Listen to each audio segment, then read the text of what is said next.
Hello everybody and welcome back for more Let's Play The Legend of Zelda Ocarina Time. In the last episode, we met up with a great fairy on top of Death Mountain, and we got ourselves a magic meter, which we can use for some magic spells, and also for the spin attack, which also drains the magic meter, but overall, yes, we have it now. We finally have it.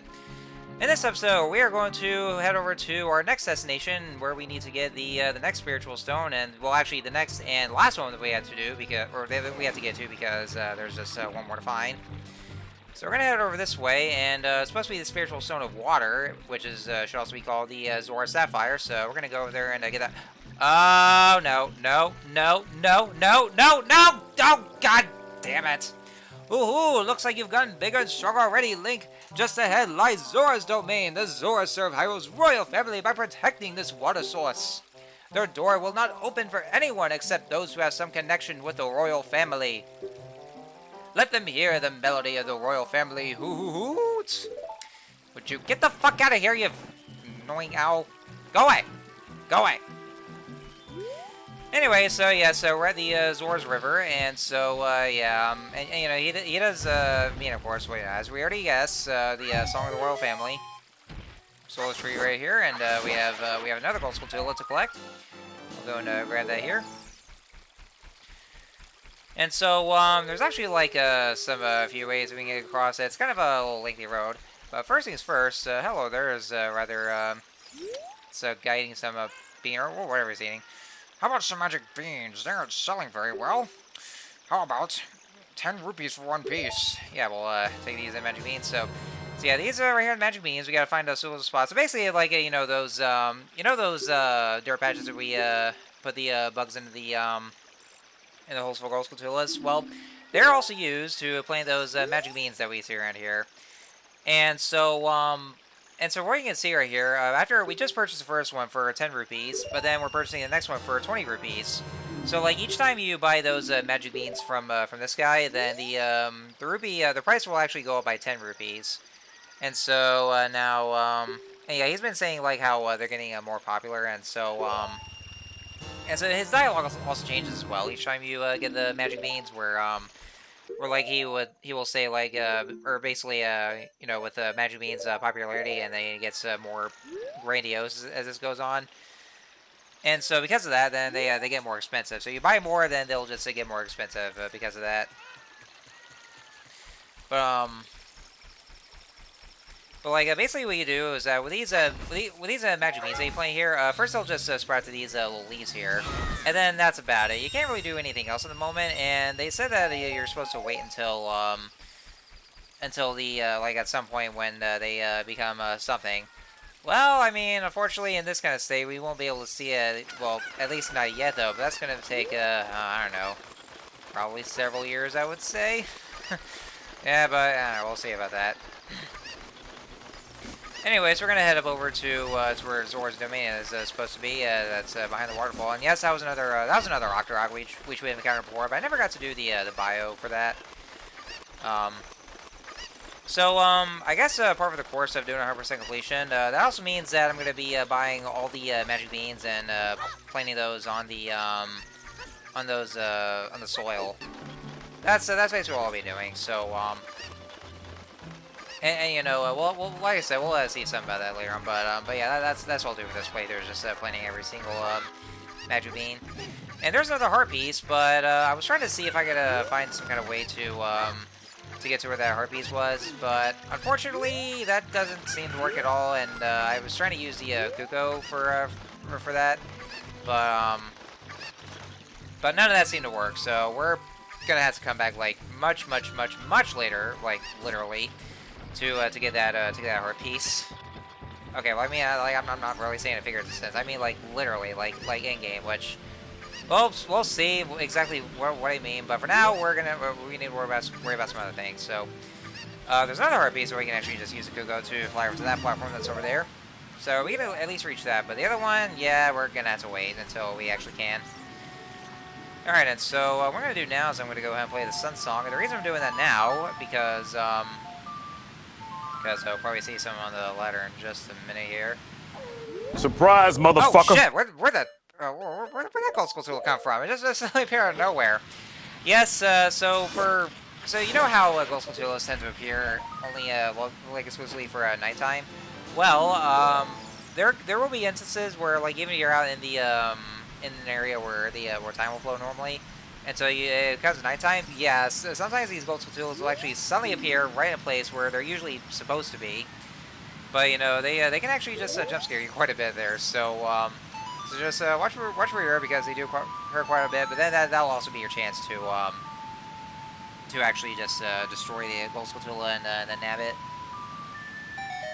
Alright, so of course we're playing the Song of the Royal Family, which is, well, you know, as you already guessed, Zelda's a lullaby, and so the waterfall will separate itself, and so now we have access to a new area that will come right inside here. And this is the Zora's Domain. And so, so basically, there's, well, actually, one thing it's home to, or it's home to the Zoras. Now, if you guys are probably wondering, or you guys probably remember, like, you know, in previous Zelda games where the Zoras used to be enemies.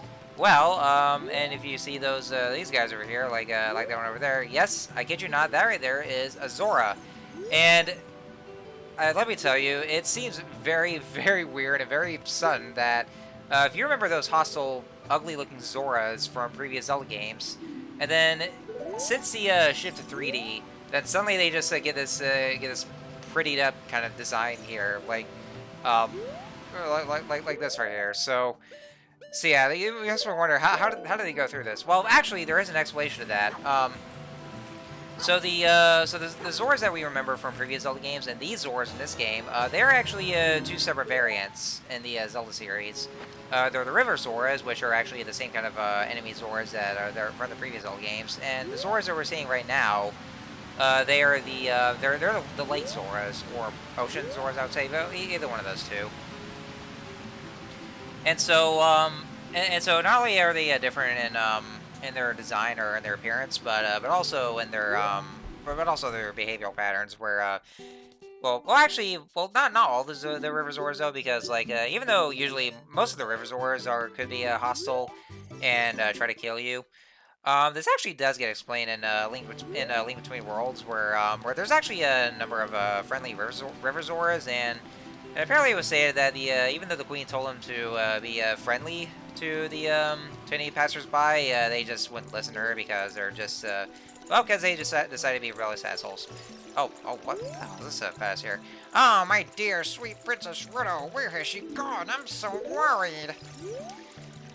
And this big guy here, he's apparently blocking this whole path. He just well, if he's ever gonna move his fast sometime, we'll have to make him do so.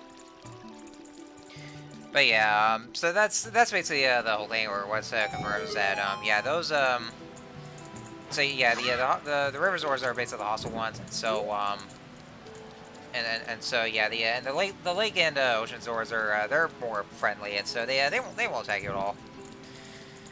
And what I actually did beforehand is that you saw there's a bunch of fish that's right there, and I actually just scooped that fish into the bottle. And the reason I did that is because we are actually going to need that fish for something. Yeah, we really do need that fish. And that's actually to, well, as you might have already guessed, that's to get to the next dungeon. So yeah, that's what we need about it. Fortunately, though, we can't really cook it because, again, this is not Breath of the Wild. So we can't really, you know, take a fish and you know, cook it with some other ingredients just to make some sort of a good meal from it. But you know, like I said, this is not Breath of the Wild, so so yeah. I also do want to say since I'm still using Adobe Premiere, I actually just now got an update to where like it's now only in terms of aesthetics. So like whenever I move some clips around, it's got this these different icons. So so because it actually does look better and look easier for me when I'm editing the videos. So that's one thing I do want to say. All right, so you want to talk to this Zora right here, and he has a diving game that you want to partake in, and he'll give you it's actually going to be a limited amount of time. What he's going to do is he's going to throw off all the rubies from down to the water. And so what you have to do is that basically, like, once he does so, and then you just dive down to the water. All I gotta do is I actually just have to dive down underwater and pick up those rubies. And yeah, this is Link's diving animation. He's doing this little dramatic kind of dive motion here. So anyway, yeah, that's all you gotta do is just pick up those blue rubies that the Zora just threw off. And so after you get all those, then he'll give you a neat little prize. And that kind of prize we're definitely gonna need for something. So yeah, congratulations! I got something very nice for us. Anyway, so let's go ahead and find this nice frag, because my rupee counter is already nice enough as it is. Anyway, so this is actually a scale of their kind. With this, we can dive much deeper under the water. And so, yeah, now we have the silver scale. And so, so like beforehand, where we can only dive underwater for 3 seconds, now that we have the silver scale, we can actually dive down even deeper. And so, yeah, we definitely do need that silver scale in order to progress through something. And so there's this little corridor that's right down there. And we'll just have to see exactly where it leads. And yeah, this is actually where you do need the silver scale for this. And we need to go in there. And also for something else as well. And yep, that is another warp point that we're going through. And that'll take us all the way over to Lake Hylia. Wow, it's like, how long does this tunnel even go anyway? Or unless it's actually like some sort of portal. And, oh, is that an empty bottle right there? Oh, yes, it is an empty bottle. Let's go grab it.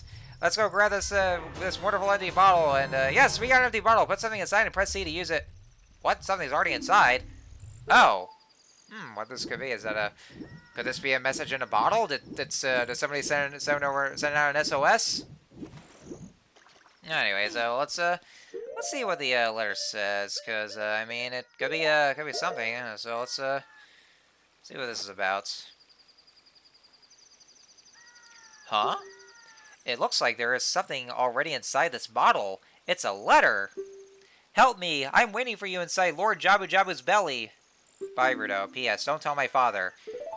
Oh, somebody went into the belly of some kind of a whale, where they're not supposed to. Ooh, I'm gonna tell their dad. Ooh. Anyway, so yeah, we're inside. So somebody's inside the some kind of a whale, and I guess that means we're gonna have to do that same thing too, aren't we? God damn it, we already just went through Monstro in the last Let's Play, and now we have to do it again for this game. You actually saw over in the Zora shop there was some stuff, and there's also a blue tunic that we just saw, which we still can't buy that and use it for ourselves, unfortunately, so... Anyway, so let's go and take this this letter here, but yeah, more importantly, we got ourselves an empty bottle as well, so yeah, that's actually wonderful news, so let's go and show it to him here. Oh, this letter. It's from Princess Rudo. Let's see. She is inside Lord Jabu Jabu. That's not possible. Our guardian god, Lord Jabu Jabu, would never eat my dear Princess Rudo. But since that stranger Ganondorf came here, Lord Jabu Jabu has been a little green around the gills. The evidence seems clear. Of course, you'll go find Rudo. You can pass through here to the altar of Lord Jabu Jabu. I'll keep this letter. You keep the bottle it was in. Take it respectfully. Please find my dear Princess Rudo immediately, Zora! Oh, yeah, sure. And well, thank you so much. You're moving aside for us. That's very nice of you. So yeah, if you're moving aside, then I guess I'll take back what I said about all the mean things I said about you. 3 weeks later. Yeah, that's yeah, I appreciate your help here. Many months later. Yeah, it's great that you're moving aside for us. It's great. It's great. So much later that the old narrator got tired of waiting, and they had to hire a new one.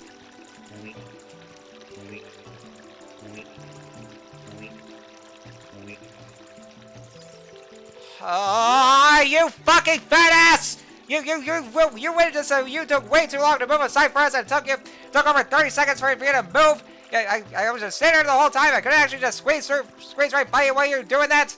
God damn you! You fucking fat ass! Ugh. Anyway, so here we are now at Zora's Fountain, and so now we have access to that. Well, that must be him over there. That's Lord Jabu Jabu over this way.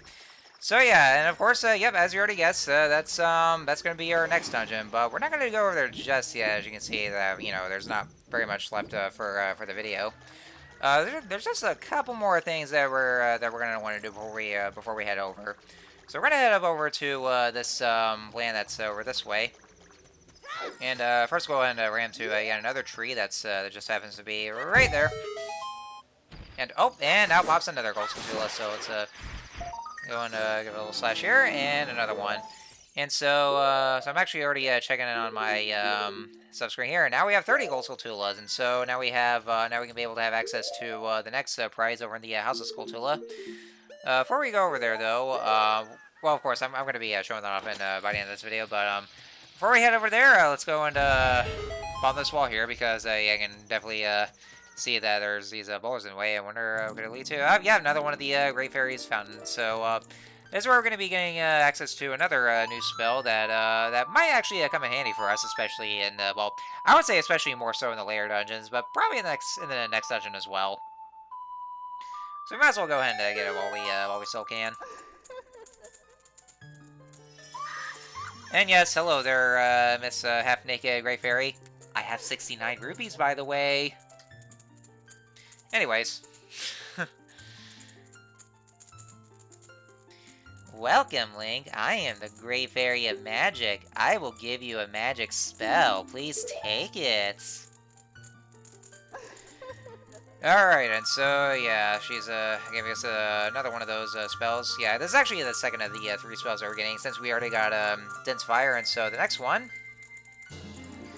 we now have Furor's Wind. This is warp magic you can use with C.